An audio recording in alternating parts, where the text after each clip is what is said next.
What is up, Rad Potential YouTube? Welcome back to the Rad Workshop.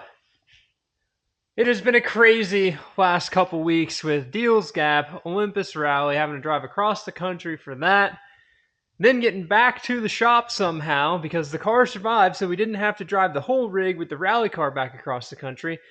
So I flew into Nashville, I borrowed Charles's RX-8 and drove the RX-8 back up here. So cars are literally multiplying like crazy at the Rad Ranch. But what we've got in front of us is not so much a rotary issue or a car issue as it is a shop issue. The shop is in a crazy messy state right now, and I'm not about it. I literally knew this would happen with going to a bigger shop, is that you're going to start accumulating clutter. In my little shop, every time I had to move a car in or out and there wasn't a car in the way, we cleaned the shop. With this shop, I can work on projects now. Like the 4-rotor has its spot, which can be cleaned and messy as it so sees fit. The Radix-7 and the Radix-8 can sit over here and just get dusty, which is terrible, and we're going to do something about that today. All the parts for the 4-rotor car kind of get strewn everywhere. The rally car was here. I got a bunch of wiring stuff laying everywhere, but we need to clean the shop today. So take a good look at everything. We're getting ready to fire up the 4-rotor, fire up the Radix-7, fire up the Radix-8, move my welder and all this stuff out of the way. And we're going to get everything picked up off the floor, organized, put away, hose the floor out, and then we can start on our next project, which is going to be a rather interesting one. We're going to be making some changes to the 4-rotor, so we need to measure up, eye up, use our well-calibrated ichrometers underneath this car to install some special rowdy bits and fix a small oil leak, and then we can start driving this thing. So, enjoy the mess right now. But let's move all these cars out and get to cleaning. Can't have fun without putting in the dirty work, or I guess the cleany work. Check it out. Blue RX-8, yellow RX-8, green RX-8, red RX-7, white RX-7, Bumblebee, black RX-7, rotary truck back there, blue RX-8, lots of other RX-7s, another rotary truck. Too many cars here, guys. Too many cars. Also, if you're a member of the Patreon, you're able to buy a t-shirt. These t-shirts are from Deals Gap 2024 this year. I'm going to change the design. So this will be the last batch of t-shirts that has this on it. Little rotor, Rad Potential on the front. Big Rad Potential on the back. Super easy. It's a nice, high quality, nice soft t-shirt for you. I don't have a ton of sizes, but the Patreon guys get first dibs at these. So once it's been on the Patreon for a week or so, then I will make these available to you guys, hopefully via some sort of Shopify website that I have to find some time to put together, because the next couple weeks are going to be insane and you guys are going to be stoked with some of the stuff that's happening. Literally one of my favorite cars on the planet. Let's fire this deal up.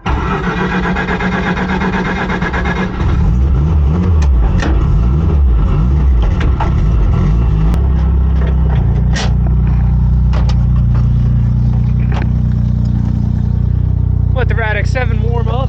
That engine's still pretty fresh. If you remember, we blew it up a few weeks back, or I guess a month or so ago. It's really only got dyno time and then a couple trips down the back roads in North Carolina. Same thing with the 4-rotor. Y'all were asking, why does it smoke so much in the video? Well, it was running really rich, and I think I filled the exhaust with just some excess fuel, and honestly, we haven't driven it long enough to really get the whole entire exhaust hot, so it's still burning out some of its break-in stuff. But let's it's been what? Oh, come on. The battery is completely dead. Need my trunk prop. This thing needs some new hatch struts. Doesn't want to stay up. Okay, stay. Don't fall on my face. Alright. Put the old trusty yellow top on the charger. And let's see if this little anti-gravity battery will get this thing started. But status full. Oh yeah, we got full power. The Nexus is on down there. Woo!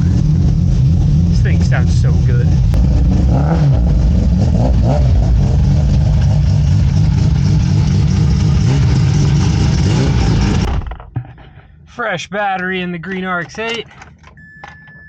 And we thought the yellow one was low compression. This one's not low compression, but it doesn't mean it starts fast just because it has good compression. Come on. Oh. There we go. Might help if I put some fuel in it. So, y'all remember the yellow 8, right? We take it to the dyno, we do all this fun stuff with it. Listen to how snappy the green one is because of my lightweight flywheel.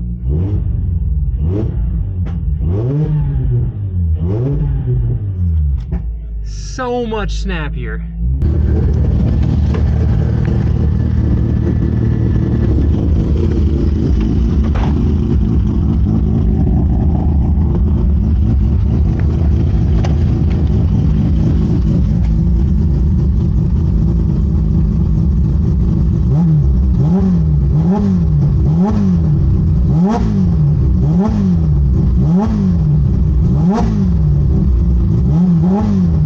So interesting that speed goes up when I rev the engine.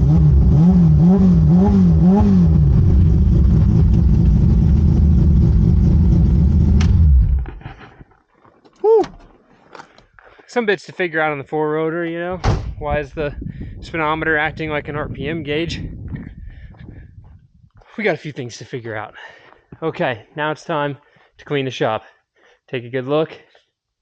Giant oil leak under the 4-rotor, that's a win. And that's a win. All the clutter.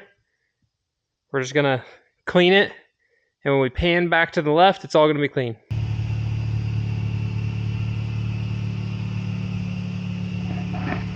All right, so I got everything swept, hosed out.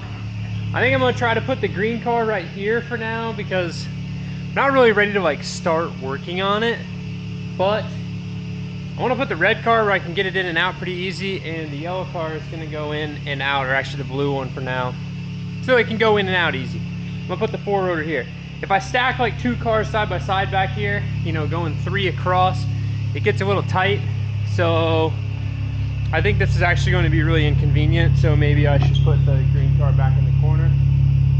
But I shouldn't need to do any crazy fabrication work until the rally car gets back, so literally just have an engine to build, change the oil in the blue one, taking the yellow one on a road trip, which is gonna be super cool, and then just doing some fun RX-8 stuff, and then ideally driving the 4-rotor around a little bit. So let's back the 4-rotor in here, and we'll go from there. Maybe I'd put the 4-rotor back over there where the green one was, instead of over here in the corner, since it's like running and stuff, and maybe I'll just put the green one in this corner, and that makes it easy to get out. Let's just do that.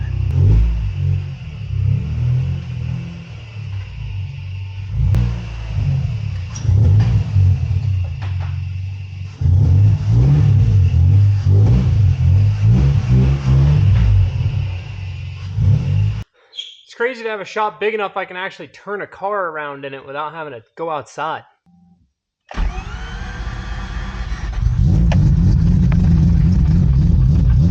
Remember guys, never close your FD door by the door handle.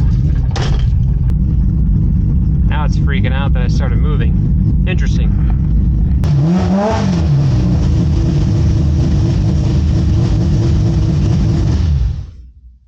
Before I forget, and this thing drains the battery again, let's take the battery off. Now that the moon battery from anti-gravity is here and charged, we can mount it up with the nice JP3 kit, and then I can just use this big breaker to turn the car off, but we'll configure that here shortly. So y'all might wonder, out of all of these RX-8s, which one has the best hot start? Well, I can tell you it's not this one. So this one has a bajillion miles on it. Daily driver for many years. You can see, lived a life sitting outside, and it doesn't really like to start right now.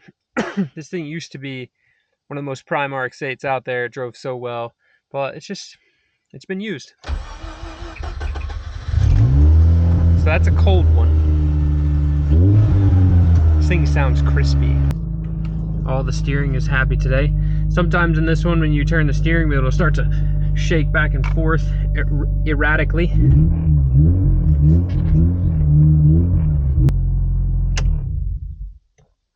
Actually, you know what? I probably don't want this one inside because it has ants. So it's warmed up. So I want to show you guys the world's worst RX-8 hot start. So we'll do it twice. I'm just going to turn it off. Okay, so no revs, just turning it off. I'm gonna need 2 feet for this one, I think. There we go. So you can kind of see how fast it starts when we just shut it off. If I rev it and turn it off. So again, you rev it, all the fuel gets shoveled out while it's coming down, you know, RX-8 video stuff. Now listen to it start.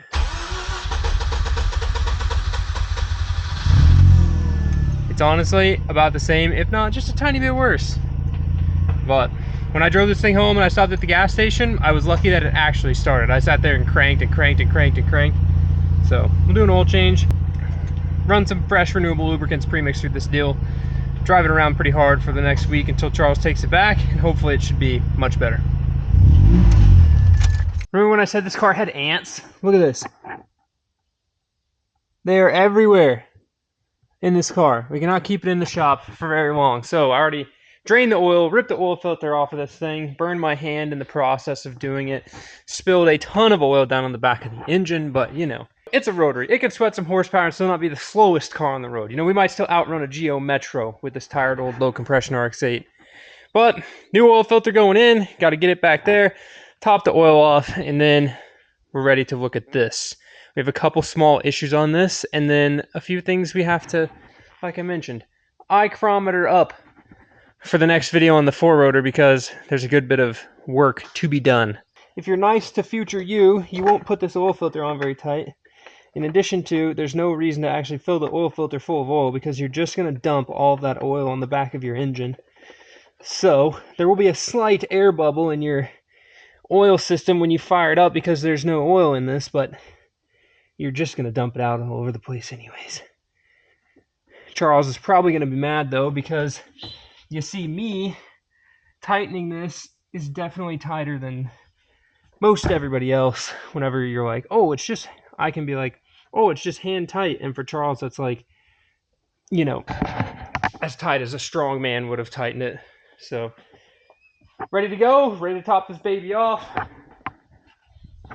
Only the good stuff for the daily driver RX-8. Yep, 4.5, nailed it.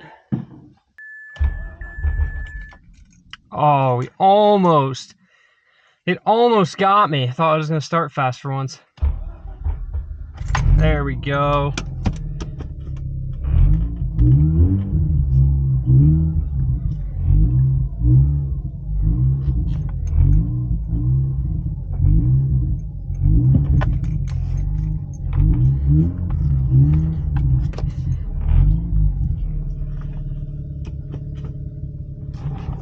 Oh! Look at that.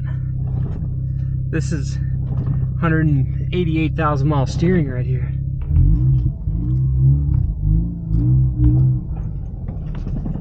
Oh yeah, feels so good.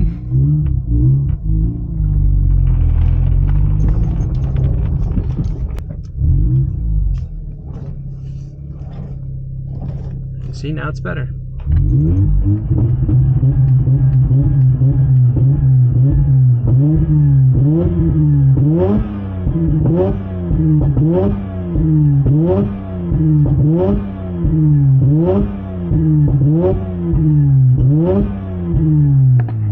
Try to blow some of that carbon out of there, you know, before we shut this thing off. This is what happens when you take your oil filter off of your RX-8 and don't have your drain pan under the oil filter. The blue RX-8's out, oil change complete, and now we are looking at the 4-rotor because there's a few things that we need to improve and change before we can take this thing to the dyno, and an addition that we need to make to the car per the request of the owner after he knocked the exhaust off on the Fontana Dam and heard this thing open header screaming super loud. Because honestly, I thought it sounded pretty bad open header because of like the echo under the car, but if we put a cutout with a creative location to dump the exhaust such that it's not reverberating off of the trans tunnel, giving yourself an aneurysm, it should sound pretty sick. So let's look under the car. One of these days I'm going to get a lift, and it's going to go right where this car is sitting. So we've got 3.5-inch stainless exhaust coming all the way back on the 4-rotor.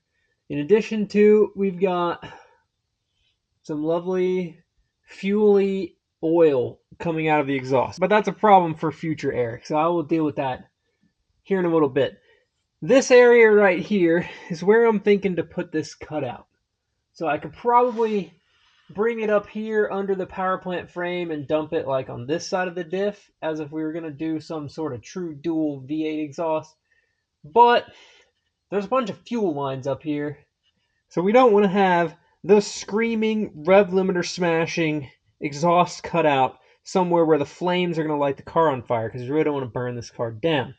So I'm thinking here, I can put a little section in there, put the cutout right in here, turn it down. It's going to dump right in front of the, gas tank full of fuel.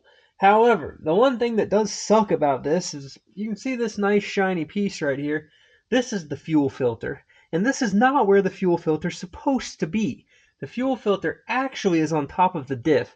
It's really not that inconvenient to change. So if you have an FD and you're afraid to change your fuel filter because it's on top of your diff, please just change the fuel filter. Don't mount it right here and cut a bunch of stuff to make this work. So the fuel filter's right here. The lines, the metal hard line down here is actually cut, so I can't just put it back together. So I'm going to have to find a new location for this fuel filter, because we don't want cut out, 90-degree, turn down, flames and stuff lighting the fuel filter on fire. That'd be terrible. Let's move to the front of the car. So one thing you gotta love about RX-7s is their weight distribution, because this jack stand is actually not doing anything. You can see though, looking up here, we have a little bit of an oil leak issue. I got oil on my fresh painted subframe. Not very fun. I'll just wipe that off back here for some rust prevention. And where is this oil coming from? So at the tail of the Dragon, the front center bearing was leaking. Something I couldn't, or really didn't want to fix at the tail of the Dragon without the proper tools, because the brass tube actually goes down into the engine and is threaded into the bearing, and I didn't want to tear it up. So I really wanted to be here where we were safe and I could mess with it. So that's a high pressure oil leak, guys. A low pressure oil leak that we have is actually this drain plug. So the oil pan has a 3/4 inch NPT drain plug. It's giant. The threads are huge. It's not an O-ring. It's not a crush washer. It is NPT.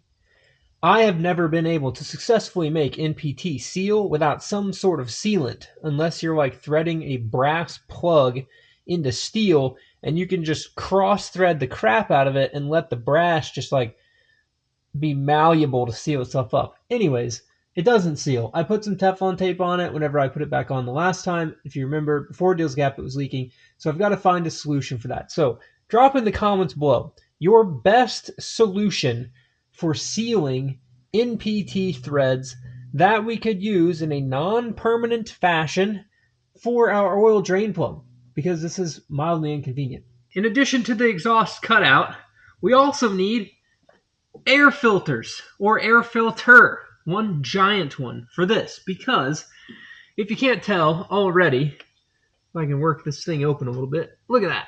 Get my finger in there, I'll hold it open.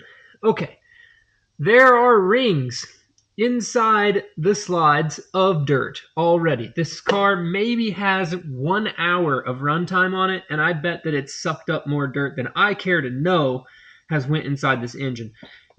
It's dusty outside in the world. Got dust on my thumb just off the side of these beautiful trumpets. So we need an air filter, okay? Here's the deal. I measured this off.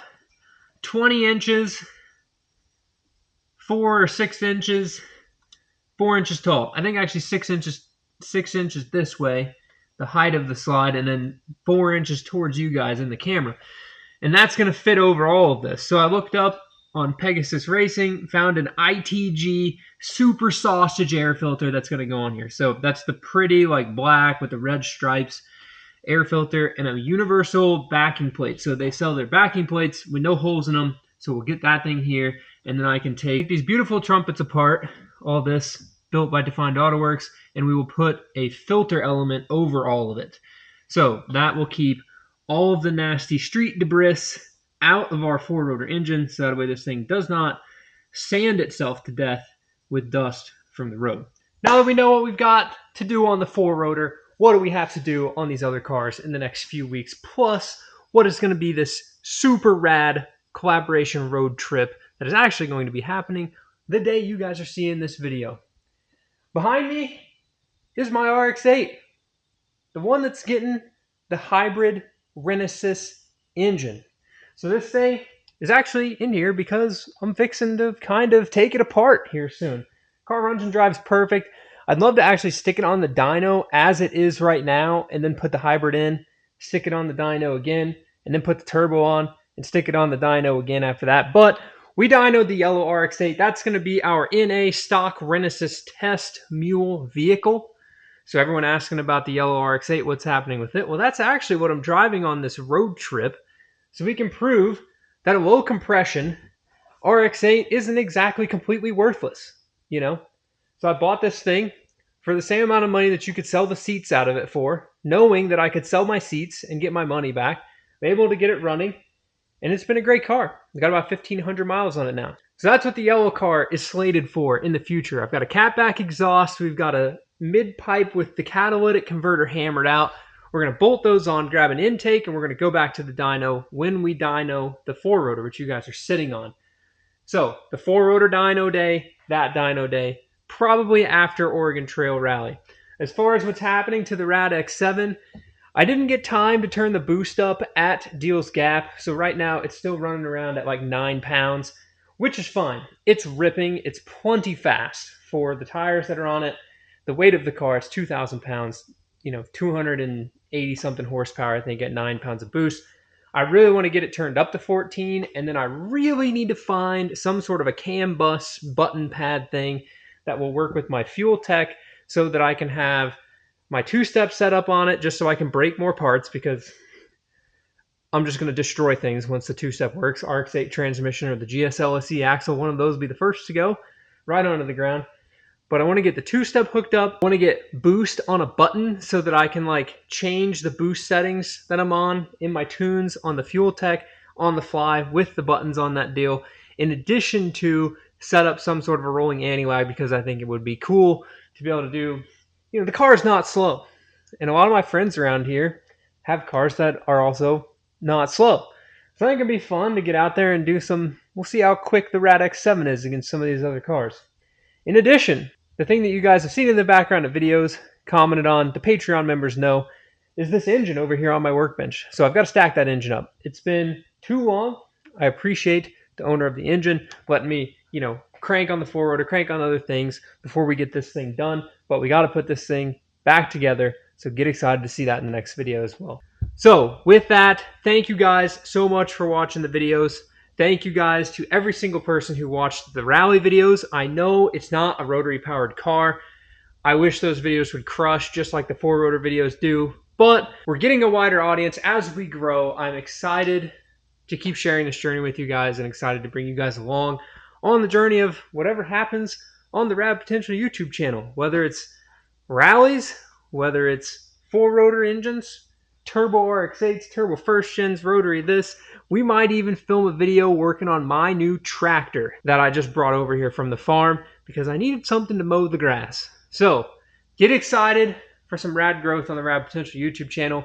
But for now, I got to pack up the RX-8. I got to fill up my sewn adapter, and I'm going to head to Virginia to meet up with these other really sweet YouTubers. And I really appreciate them letting me come and help out with a project on their channel. So with that, thank you guys so much for watching. Keep it rad. We'll see you in the next one. So I'm kind of torn. Y'all gonna have to drop in the comments. Do we put the hybrid in the RX-8 and build a header for the hybrid first, not do the turbo, tune it on VersaTuner, and see how much power it makes? Or do we go straight for turbo hybrid, try to make 500 horsepower, and probably break everything in the process, but that's okay? Or, do we test out the hybrid in this, and then eventually the hybrid goes in the yellow car, and then we put an REW in the green car, because now we did the 4-rotor, I've got a spare REW now, and we could just turbo the REW and easily make 500 horsepower. And then now I got to stack up this engine. It's basically ready to go. Rotors, irons, everything here. I have to do a little bit of port work on these exhausts just to open them up sooner. But these brand new housings is basically going to be a brand new REW engine with some super sexy machined rotors. Peace, guys. Thanks for watching.